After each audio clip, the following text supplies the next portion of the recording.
At Climate Group, the mission is to drive climate action fast. We know that time is really short, so our focus is on working with top-level decision makers in business and government to advance the quickest possible and most effective solutions across all different continents. The climate crisis is accelerating, we all see that, and we know that there are no simple solutions. So we focus on bringing together states and regional governments, multinational businesses to unite people to tackle the challenge together. We focus on the 5 key economic systems where the biggest emissions come from and where we've got the strongest potential for impact. So these are the energy system, transport system, food systems, the built environment and heavy industry. We also work with a secretariat to the Under 2 Coalition, so over 200 subnational governments around the world committed to achieving net zero by 2050 at the latest. We're delighted that the Bentley Environmental Foundation is supporting the Under 2 Coalition Future Fund starting this year.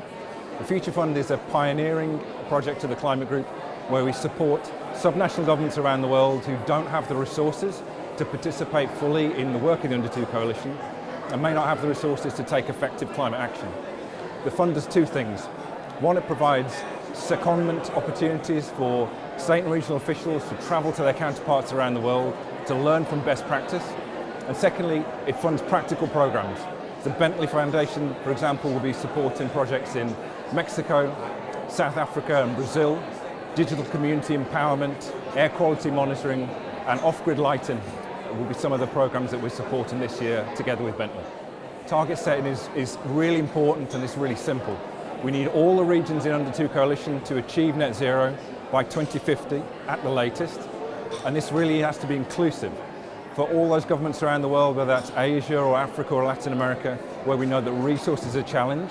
We need to mobilise funding to bring them along and give them the opportunity to participate fully. The most important thing is that the regions around the world where climate change is hitting the hardest are often the regions that are less able to adapt and to mitigate that damage. We need to support them, we need to raise their voices, we need to make sure that national governments and businesses see what is happening on the ground and how these regions can be supported. We know that for every 1 grant that we can make through the Future Fund, there are 3 or 4 more that we cannot yet fund. What we want to do is increase the number of donors who are contributing to this vital resource and be deploying at least $1 million annually by this time next year.